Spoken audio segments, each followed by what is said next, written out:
अब आपको ग्राफिक्स के जरिए दिखाते हैं कि कैसे गैस के दाम बढ़े तो किचन का बजट बिगड़ गया। सिर्फ फरवरी के महीने में ही एलपीजी के दाम 3 बार बढ़ चुके हैं। एक एक करके हम आपको यहां पर जानकारी दे रहे हैं। देखिए किस तरह से दाम बढ़ते हुए चले गए और इस तरह से लोगों के किचन का जो बजट है वो बिगड़ गया। पिछले 3 महीने में एलपीजी के रेट तकरीबन 300 रुपए बढ़ चुके हैं। 1 दिसंबर को 594 रुपए में मिलने वाला सिलेंडर आज की तारीख में 794 रुपए का मिल रहा है। इस लिहाज से आप जरा सोचिए कि लोगों के घर का बजट किस तरह से बिगड़ चुका है। 794 रुपए में आज मिल रहा है, जबकि 1 दिसंबर को 594 रुपए इसकी कीमत थी। 2 महीने में ही ये कीमत बढ़ चुकी है, 200 के पार जा चुकी है।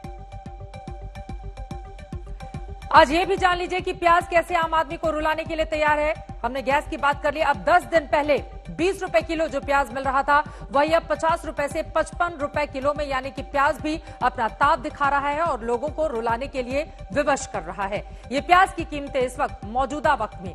प्याज के बाद रसोई गैस सिलेंडर के दाम आपको दिखा दिए, प्याज के दाम आपको दिखा दिए और यकीनन ये जो महंगाई है वो सीधे लोगों के घर के बजट से जुड़ी हुई है। चाहे सिलेंडर की बात करें या फिर हम बात करें प्याज की, सब्जियों का जायका इस प्याज ने बिगाड़ कर रख दिया है और इसी वजह से लोग लगातार सरकार से गुहार कर रहे हैं। वहीं दूसरी तरफ आपको बता दें, लगातार विपक्ष की ओर से इस पूरे मामले में तंज कसा जा रहा है। एक बार फिर से रसोई गैस सिलेंडर के इन दामों पर नजर डालिए। मैं चाहूंगी कि थोड़ा क्लोज करके दिखाया जाए एक एक करके किस तरह से 14 फरवरी को क्या दाम था, 50 रुपए बढ़ाए गए। 4 फरवरी को 25 रुपए, आज 25 रुपए बढ़ा दिए गए और इस तरह से एक महीने में ही सिर्फ इसकी बढ़त 100 रुपए तक जा पहुंची है। और इस लिहाज से रसोई गैस की मार आम जनता की जेब पर ज्यादा भार डाल रही है और इसीलिए लोग उम्मीद कर रहे हैं कि आगे आने वाले दिनों में सरकार कुछ ऐसी व्यवस्था करे ताकि लोगों के किचन का जो बजट गड़बड़ाया हुआ है वो ठीक हो सके।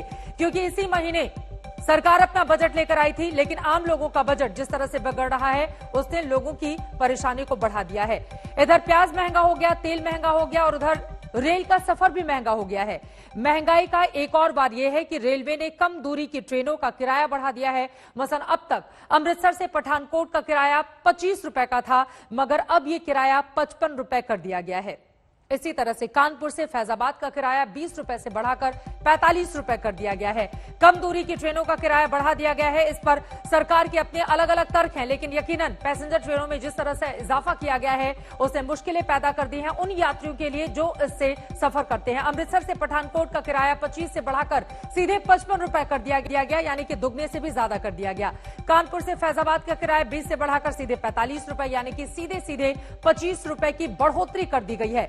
कम दूरी की जो ट्रेनें हैं उनमें इस तरह का फैसला सरकार की ओर से लिया गया है। रेल दलील है कि लोगों को कोरोना से बचाने के लिए ऐसा किया गया है। किराया महंगा होगा तो लोग यात्रा करने से बचेंगे। रेलवे की ओर से यह दलील दी गई है। कम दूरी की ट्रेनों का किराया बढ़ा है, जिस पर रेलवे की ओर से यह प्रतिक्रिया सामने आई है। इस दलील के चलते प्लेटफॉर्म टिकट के दाम भी बढ़ाए गए। बहरहाल महंगाई पर कांग्रेस प्रवक्ता सुप्रिया श्रीनेत ने किस तरह से सरकार को घेरा है, सुनिए। और इतना बड़ा स्कैम है इंडियन रेलवे में कि अगर आज आपको 200 किलोमीटर की यात्रा करनी है, 250 किलोमीटर की यात्रा अगर मुझे गोरखपुर से लखनऊ की करनी है तो मैं 250 किलोमीटर का टिकट नहीं ले सकती हूं। अब कंपलसरी है कि मुझे कम से कम 500 किलोमीटर का टिकट लेना पड़ेगा इंडियन रेलवेज में। ये कौन सी चीजें है भाई? ये किसका देश बना दे रहे हैं? ये पूंजीपतियों का ही देश रहेगा या गरीब आदमी का देश रहेगा? मैं 100 किलोमीटर जाना चाहती हूं लेकिन मुझे टिकट 500 किलोमीटर का ही लेना पड़ेगा, उतना दाम अदा करना पड़ेगा। इसके बारे में बातें नहीं होती हैं।